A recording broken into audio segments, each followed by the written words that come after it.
We've got three letters being taken from the word variance at one time, therefore without replacement.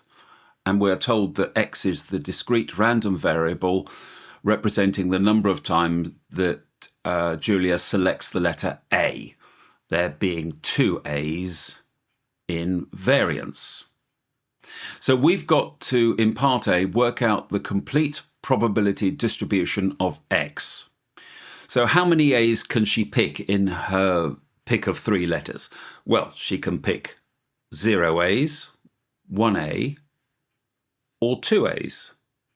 She can't pick 3 A's because there aren't 3 A's to pick. So let's work out the probability of finding each of those options. So first of all, we need to know the number of letters we're choosing from. 1, 2, 3, 4, 5, 6, 7, 8. 8 letters to choose from. And if we don't want an A, the probability of getting a non-A will be 6 over 8 for our first pick. Our second pick of not getting an A will be, we've only got 7 letters left and there are 5 of them that are not A's. So this will be 5 over 7. I think you can see where this is going because our third pick will be 4 over 6, which is equal to 5 over 14. Now the probability of x equals 1. So she's going to have to pick 1A.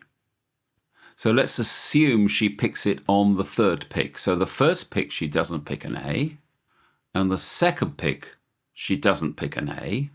So again, these are the same as our answers from above. But now she picks an A, of which there are 2 left out of the possible 6. And that's the A pick. But of course, she could have picked the A here or here.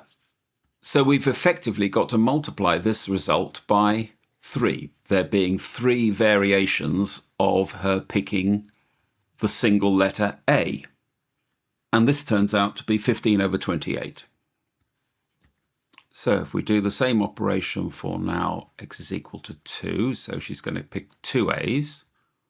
Let's assume again she doesn't pick an A the first time, so this is 6, 8. Now she does pick an 8, which is 2 over 7. And now she picks the second A, which is 1 over 6. Again, she can pick her 2 A's in 3 different ways. And because the denominator is 8 times 7 times 6, it doesn't matter which order we pick them, we're going to get the same result, but we have to multiply our result by 3. And this is equal to 3 over 28. So those are our 3 results, and I think for the exam, if you made it very clear or put them into tabular form, that will get you your full 5 marks. So let's have a look at part B. Now we've got Yuki selecting 10 letters at random, one at a time with replacement from the word deviation. Find the probability that he selects E at least 4 times.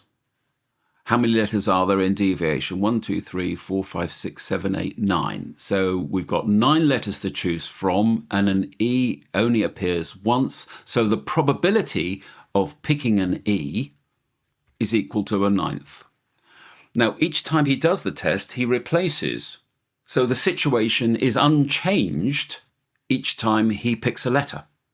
This is in fact going to form a binomial distribution, an E or not an E.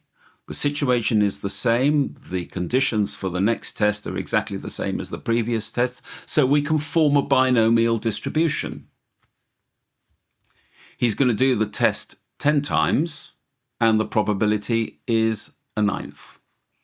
There's the binomial distribution as stated, and we need to find the probability that he selects the letter E at least 4 times.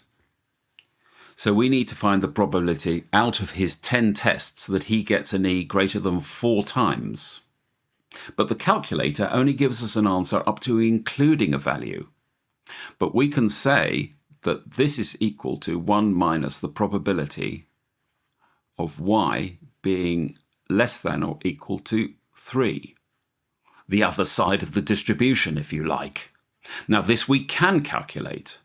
So we need to pop in our values of 3, 10 and a ninth into a calculator using the binomial CD distribution and find an answer for this value.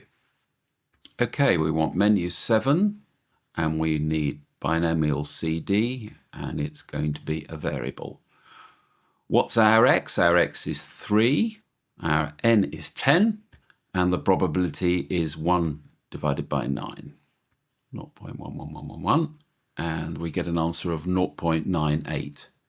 So therefore the probability of y being greater than or equal to 4 is equal to 1 minus 0.981, which is equal to 0.01842.